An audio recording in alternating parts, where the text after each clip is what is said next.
Sebelum lanjut nonton video ini, jangan lupa tekan tombol subscribe, nyalain loncengnya, like, dan share ke teman-teman kalian.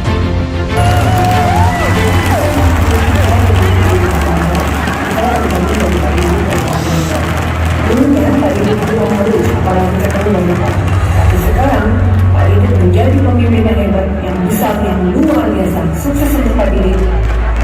Assalamualaikum warahmatullahi wabarakatuh. Saya Khairul, saya dari kalau melihat kondisi Pak Novi sama musik sekarang, saya nggak heran ya, karena perjuangannya beliau sangat luar biasa. Assalamualaikum, saya Farel. Kami anak dan Novi Didit. Kami is the best.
Hadiah, tetap semangat, tetap bahagia.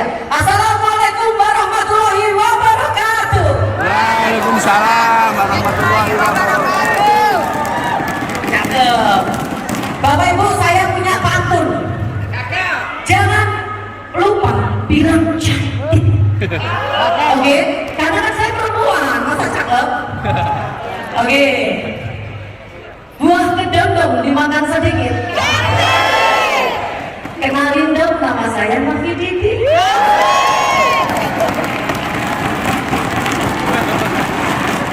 Alhamdulillah, Bapak Ibu, saya adalah anak pertama dari 3 bersaudara yang terlahir dari rahim seorang ibu yang sangat sederhana. Saking sederhananya, sampai-sampai impian saya juga ikut sederhana, yaitu saya hanya ingin punya suami yang berdasi saja. Karena di desa saya, laki-laki yang berdasi kayak gimana gitu, keren banget. Dan pasti kalau laki-laki berdasi itu mapan, kaya, dan akan bisa membahagiakan saya. Contohnya, yang di depan-depan ini berdasi semua loh Bapak Ibu. Miliaran semua ini. Oh, jangan main-main. Sampai-sampai dulu ya, saya kalau lihat laki-laki yang berdasi, setiap kali berangkat kerja, lihat laki-laki berdasi, saya selalu domblong. Bapak. Sangat simpel. Alhamdulillahnya Allah mempertemukan saya sama laki-laki yang baik, postur tubuhnya tinggi, coba ganteng. Biasa mulut saya saking gantengnya suami saya sampai seperti ini. Dan juga orangnya sangat supel. Dan yang pasti berdasi juga dong. Yang pasti berdasi juga. Nggak lama dari itu kita pun menikah, Bapak Ibu. Dan ternyata lagi suami saya ini anaknya pejabat dari Surabaya. Anaknya orang kaya ternyata. Suami saya ini. Setelah menikah kita pun juga menjalani rutinitas yang ada. Saya sebagai ibu rumah tangga, suami saya sebagai owner di salah satu koperasi yang ada di Surabaya dan owner di 2 penginapan yang ada di Surabaya. Hidup kita damai Bapak Ibu, gak pernah susah, gak pernah mikir utang karena memang kita gak pernah berhutang. Apalagi suami saya selalu menuruti apa yang saya minta, apa yang saya mau. Setiap ketemu saya lihat sepatu yang branded, merek-merek Coach, saya hanya lihat gini aja. Kata suami saya gini, Mami mau, ayo beli. Habis itu saya lihat sepatu, terus lihat baju yang merek-merek branded, hanya lihat aja, belum ngomong. Kata suami saya, Mami mau, ayo beli. Habis itu saya tes suami saya, coba sih nanti aku mau ngelirik berlian, beliin nggak? Di toko berlian saya gini di meja. Mami mau katanya, mau, ayo beli. Cerita saya ini sampai viral di kalangan teman-teman saya sama teman-teman suami saya, viral Pak Bu. Pokoknya kita hidup kecukupan, nggak pernah susah. Saking viralnya, suatu malam hari ada teman dari suami saya datang ke rumah menawarkan bisnis yang sangat menggiurkan, di mana kita investasi 100 juta dapat 5 juta per bulan, gak usah ngapa-ngapain, gak usah kerja katanya. Nama orangnya siapa? Dari situlah suami saya langsung berinvestasi 700 juta tanpa berpikir panjang. Karena di pikiran suami saya, kalau 100 juta setiap bulan dapat 5 juta, berarti 700 jutanya dapat 35 juta. Cukup untuk membiayai istri senang-senang katanya. 3 bulan bagi hasil lancar Bapak Ibu. Akhirnya suami saya memboyong semua nasabah-nasabah di koperasinya untuk ikutan trading juga. Dan juga suami saya menggalang dana ke teman-temannya hingga terkumpul 2 miliar yang ditradingkan juga. Teman-teman saya senang semua, nggak ada yang nggak senang. Orang nggak ngapa-ngapain, nggak kerja, setiap bulan dapat 5 juta. Dari situlah Bapak Ibu, saya dan suami saya berani berhutang. Dari situlah suami saya kredit mobil Yaris keluaran terbaru tipe tertinggi untuk saya pergi ke pasar. Dan suami saya juga kredit mobil Xenia tipe tertinggi untuk operasional kantor. Karena dalam pikiran suami saya, setiap bulan yang bayar cicilan mobil ini adalah hasil dari trading itu. Tapi Bapak Ibu, fata morgana itu hanya bertahan 8 bulan saja. Tiba-tiba owner dari si trading ini dipenjara bagi hasil di stok. Setiap hari rumah saya ramai dengan teman-teman dan nasabah yang meminta pertanggungjawaban kami untuk mengembalikan uang tersebut, Bapak Ibu. Di situ Allah menurunkan cobaan bertubi-tubi kepada si pelaku judi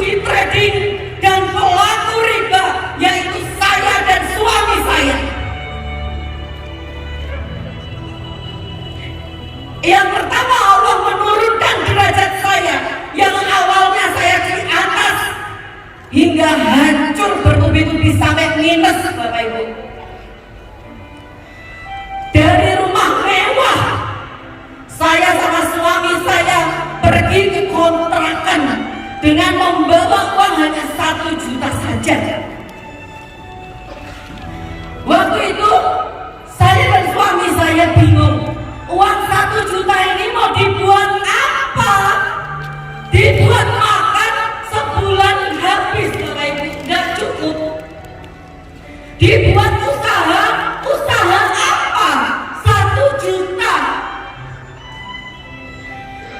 Dan berbarengan itu, adik bungsu saya, Mbak Lina, menelpon saya, bilang,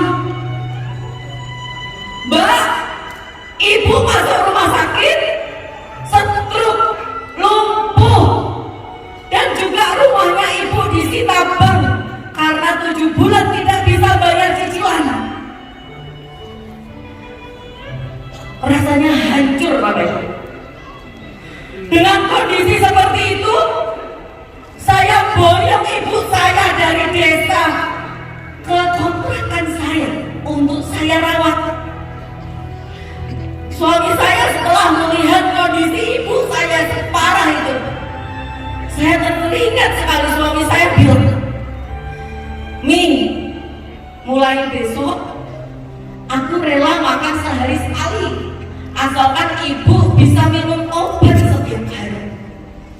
Dan mulai besok aku akan cari kerjaan di pasar, jadi kuli panggul juga nggak apa-apa, asalkan anak-anak kita tetap bisa sekolah dan makan tiap hari.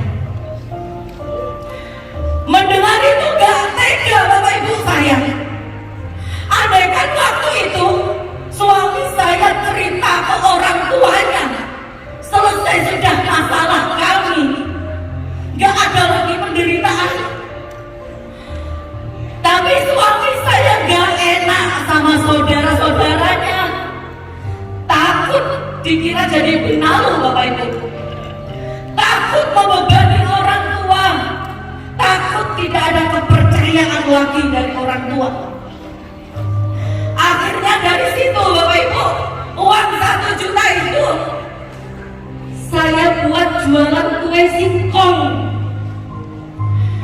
di mana malam harinya suami saya harus belanja singkong di pasar, lalu diparutnya hingga tangannya berdarah-darah. Setelah itu saya masak, subuhnya suami saya keliling dari pasar ke pasar untuk menitipkan kue singkong itu. Kami sudah bekerja banting tulang dari malam ketemu malam, tapi itu pun tidak cukup untuk membiayai hidup kami. Jangankan buat bayar hutang, Bapak Ibu, buat makan saja susah. Melihat kondisi saya seperti itu, adik bungsu saya, Mbak Lina, memutuskan untuk resign dari kerjaannya. Kata Mbak Lina,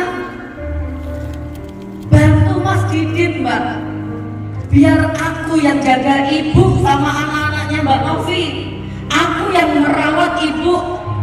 Waktu itu adik saya yang pertama nggak bisa resign, Bapak Ibu. Mas Khairul baru aja diterima kerja di perusahaan swasta. Dari situ suami saya menambah lagi profesinya sebagai supir antar jemput karyawan, yang dimana dia harus membagi waktunya. Malam dia belanja singkong di pasar, di parutnya saya yang masak. Paginya, subuhnya dia keliling dari pasar ke pasar menitipkan kue singkong itu. Pagi dia bekerja menjadi supir sampai malam. Itu terus menerus dilakukan sama suami saya. Itu pun masih belum cukup, Bapak Ibu. Yang paling teringat dalam pikiran saya, Bapak Ibu, waktu malam hari adik bungsu saya bilang, Mbak, obatnya Ibu habis, hanya cukup buat besok pagi. Di situ menyusahkan saya, Farel namanya, bilang, "Mami, Farel udah lama sekali gak makan ayam. Farel sama Dede pengen makan ayam. Beli ya Mi besok." Saya bilang iya. Paginya saya pergi ke pasar Bapak Ibu, hanya bawa uang 4.000 saja. Saya beli tempe sampai rumah saya tumbuk tempe itu menjadi nugget. Saya suapkan ke anak saya satu persatu. Kata anak saya bilang, "Enak Mi ayamnya." Tiap hari Farel sama Dede makannya hanya tahu sama tempe. Baru kali ini Farel makan ayam lagi katanya Bapak Ibu. Hanya ayam saya gak bisa belikan. Mendengar dari itu, ibu saya bilang, "Ibu gak usah dibeliin obat. Maaf ya, ibu sudah ngerepotin kalian. Uang buat beli obat, buat beli ayam saja, ibu mati gak apa-apa," katanya. Mendengar itu Bapak Ibu, saya langsung lari ke kamar. Saya berdoa, "Ya Allah, bantu saya, bantu saya. Saya ingin memerangi riba. Saya ingin membantu suami saya. Saya ingin menyembuhkan ibu saya. Dan saya ingin jadi kebanggaan anak-anak saya. Bantu saya. Saya taubat ya Allah. Tidak ada judi trading lagi. Tidak ada riba lagi. Bantu saya."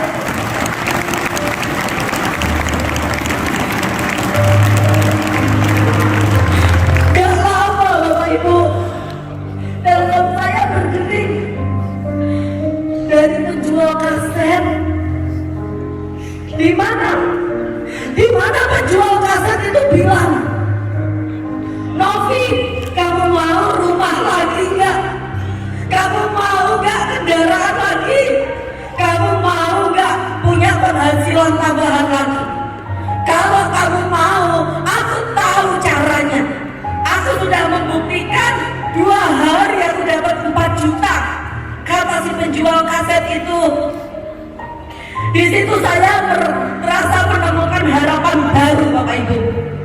Tapi hati sama pikiran saya berkata, jangan sampai saya tertipu lagi.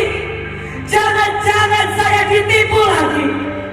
Tapi kalau saya nggak datang, kalau saya nggak menemui si penjual kaset itu, ini saudara saya Bapak Ibu, saya nggak enak. Akhirnya saya minta tolong ke suami saya untuk libur sehari Bapak Ibu, untuk ngantarkan saya ketemu si penjual kaset di McD jam 9 pagi. Saya datang tepat waktu dengan membawa uang 100.000, itu pun hasil minjem teman saya. Di McD saya beli minuman hanya 1, saya minum berdua sama suami saya. Tiba-tiba penjual kaset datangnya jam 11. Ini kalau bukan saudara saya, tak pecel-pecel. Asli.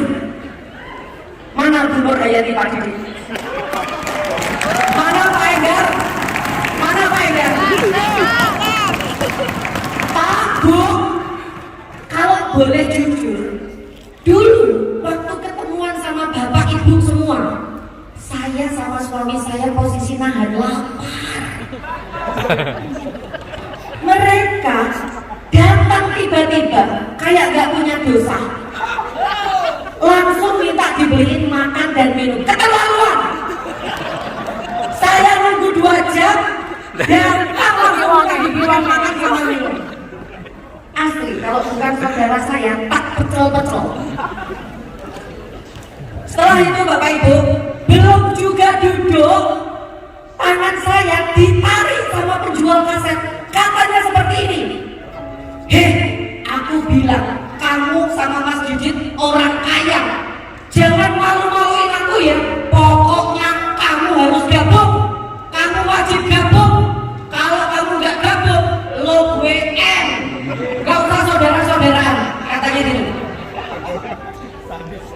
Habis itu dibilangin juga, nanti kalau dijelaskan gak usah banyak pertanyaan, pokoknya gabung.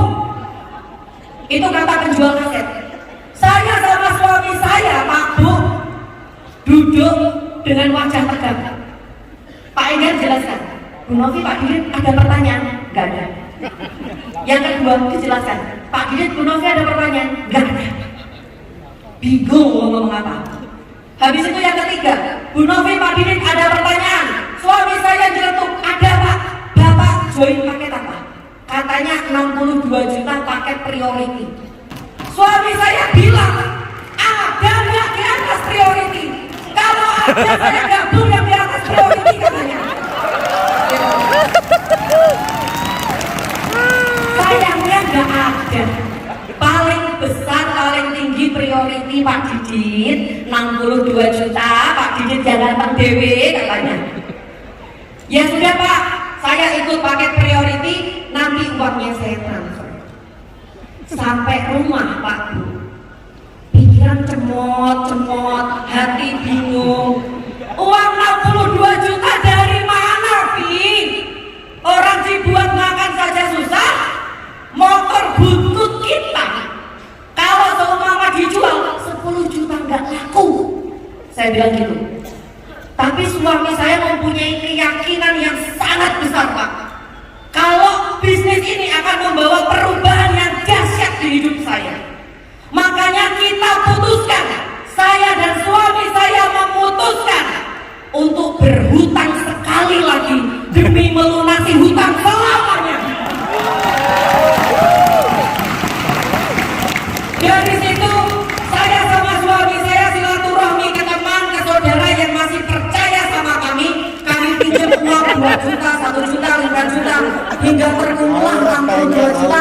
Kami kasih cash 62 juta. Aduh. Setelah bergabung Bapak Ibu, setelah bergabung, saya sama suami saya bingung. Ini mau ngapain? Ini kerjanya bagaimana? Akhirnya kami pun pergi ke teman kami, menawarkan bisnis ini. Kata teman kami seperti ini, gak usah bisnis gitu-gituan, bisnis yang real aja. Kamu kalau bisnis kayak gini nanti tambah melarat katanya. Rauros bodoh amat. Habis itu saya pergi ke saudara saya. Saya tawari bisnis ini. Kata saudara saya gini, Mbak Novi sama Mas Didit join dulu aja. Nanti kalau udah sukses, baru saya join. Saya buktikan. Habis itu saya pergi lagi, bertemu orang penjual cilok, Pak. Penjual cilok sama Gojek. Saya tawari, bilangnya gini, saya nggak suka bisnis cari-cari orang. Saya sukanya bisnis yang pasti-pasti. Sekarang kerja langsung dapat uang. Katanya, rauros bodoh amat. Hidup saya yang tahu, bukan mereka.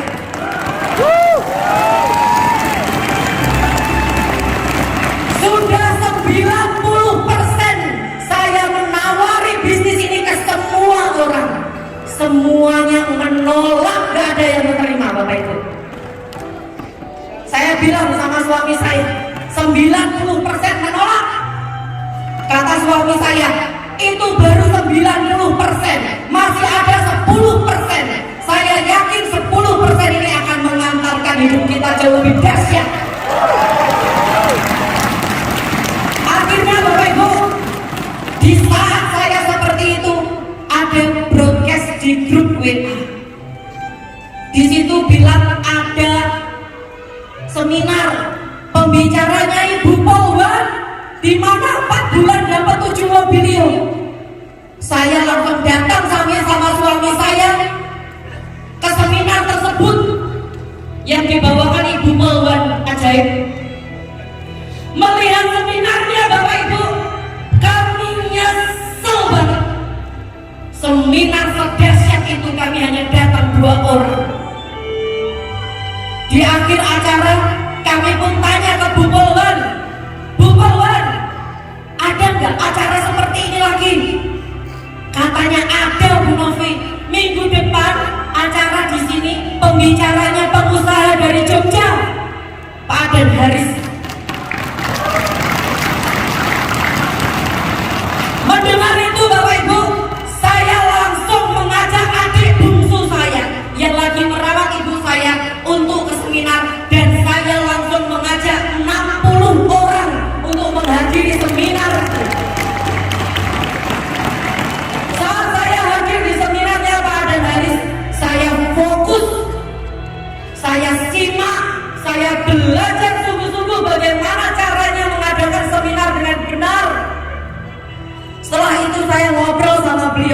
Beliau mengarahkan saya, mengajari saya, hingga saya bisa pede Bapak Ibu membuat seminar.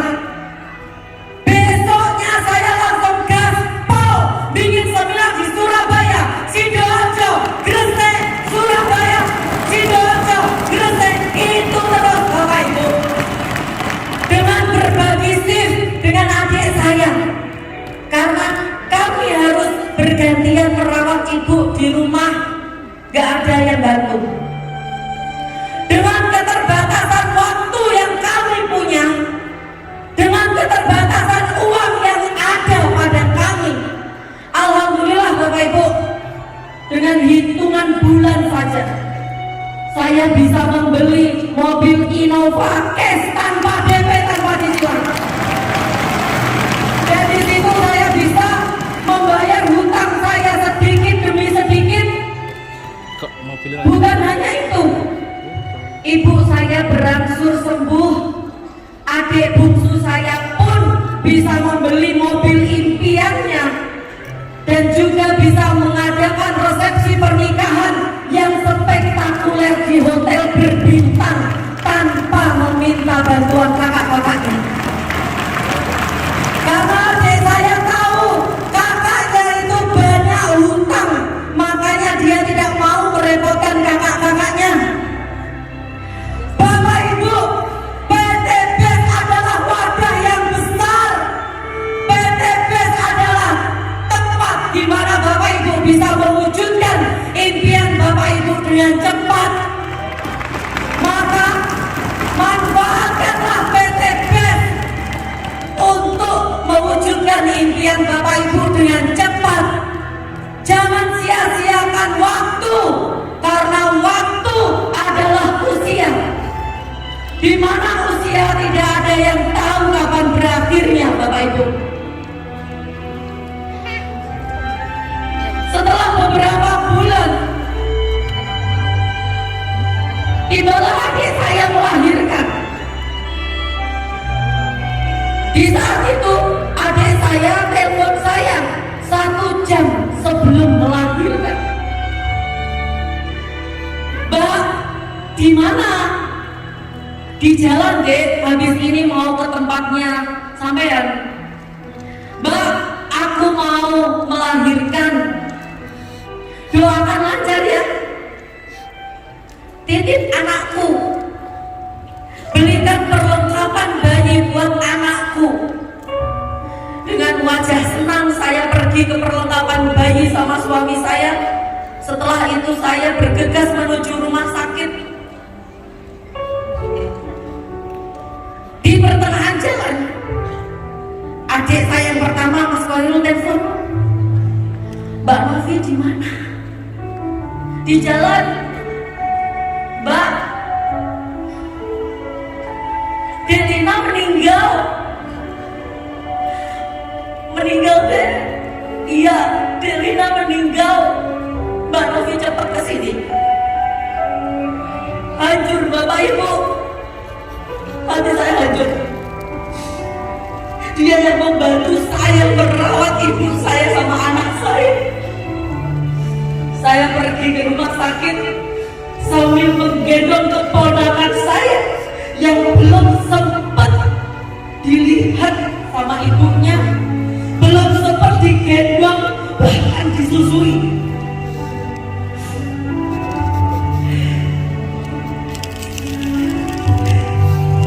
Setelah itu saya mengantar jenazah adik saya ke pemakaman terakhirnya. Di situ saya melihat makam adik saya. Terasa ada yang berbisik di telinga saya, Bapak Ibu. Novi, lihat makam adik kamu. Andaikan yang di dalam situ kamu sama suami kamu, siapa yang akan bayar hutang-hutang kamu? Apakah anak kamu yang masih kecil-kecil? Apakah ibu kamu yang baru sembuh dari stroke? Melihat itu Bapak Ibu, terasa terngiang-ngiang di telinga saya. Saat itu saya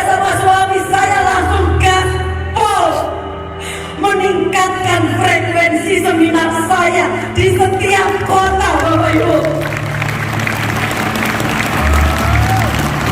Saya meningkatkan seminar saya hingga anak saya tanya, "Mami kerja cari apa?" Kata anak saya, "Mami kerja untuk kakak sama adik." Kata anak saya, "Kakak gak mau uang, kakak mau mobil kayak punya Yangkong nih, yang atapnya bisa dibuka. Nanti beli 2 ya Mi, 1 buat kakak, 1 buat adik," katanya. Saya bilang, "Doakan Mami sama Papi, sebentar lagi Mami akan bisa mewujudkan itu." Saya tingkatkan frekuensi saya, seminar di kota-kota, Bapak Ibu. Alhamdulillah, PT PES mewujudkannya. Saya bisa beli mobil DFSK Glory warna putih dan Pajero Sport warna hitam sesuai impian anak saya. Di situ anak saya bilang, "Mi, ayo ke rumah Yangkong yuk. Kita tunjukkan sekarang kakak gak naik motor lagi. Sekarang kakak sudah punya mobil bagus kayak punya Yangkong."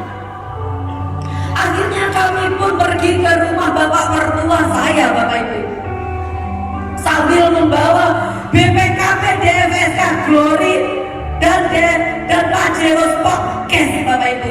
2 BPKB kami bawa dengan lantaran ingin menunjukkan ke orang tua kami yang selama ini kami belum sempat membuat bangga. Sampai rumah bapak mertua saya, apa yang terjadi, Bapak Ibu? Allah berkehendak lain. Bapak mertua saya pun juga meninggal karena sakit. Di situ Bapak melihat makam bapak saya, terasa ada bisikan dari bapak saya, "Novi, bapak pergi ya, nitip ibu ya, bahagiakan ibu, jaga ibu, bikin bangga ibu, kamu harus bersatu sama Mas Didit, jangan bikin ibu menangis," katanya.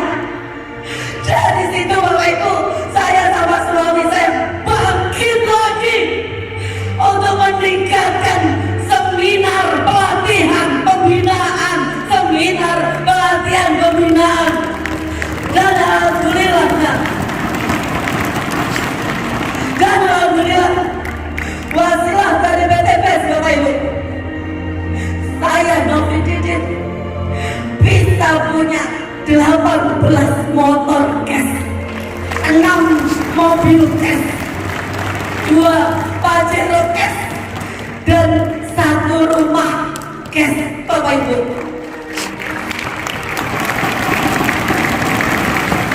Dari situ saya bisa membangunkan rumah ibu saya. Saya bisa melunasi hutang ibu saya. Sebelumnya saya ucapkan terima kasih yang tak terhingga kepada Pak Febrian Azam selaku owner yang membuat program sedahsyat ini, Bapak Ibu.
sudah membantu mitra-mitranya hingga sukses di bisnis ini. Dan baru saja kemarin minggu lalu almarhum adik saya nembus Pajero cash 500 juta.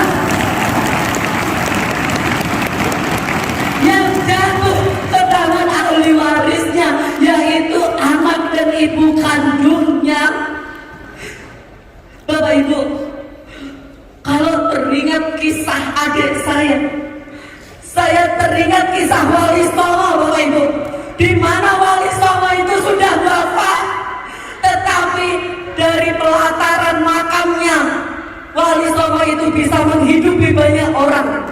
Di situ banyak orang berjualan di makamnya Wali Songo itu, Bapak Ibu, hingga orang tersebut bisa sedekah, bisa umroh, bisa haji, bisa menyekolahkan anaknya. Itu sama dengan membangun masjid di akhirat sana, Bapak Ibu. Begitu juga dengan adik saya. Adik saya meskipun sudah meninggal, bonus-bonusnya tetap jalan hingga bisa mengumrohkan orang tuanya tanggal 11 Oktober besok, Bapak Ibu. Bapak Ibu, waktu tidak ada yang tahu kapan berakhirnya. Manfaatkan waktu sebaik-baiknya. Banggakan orang tua sebelum mereka tiada. Selagi kita dikasih kesempatan, dikasih waktu, Bapak Ibu, maka jadilah pemenang. Jadilah pemenang.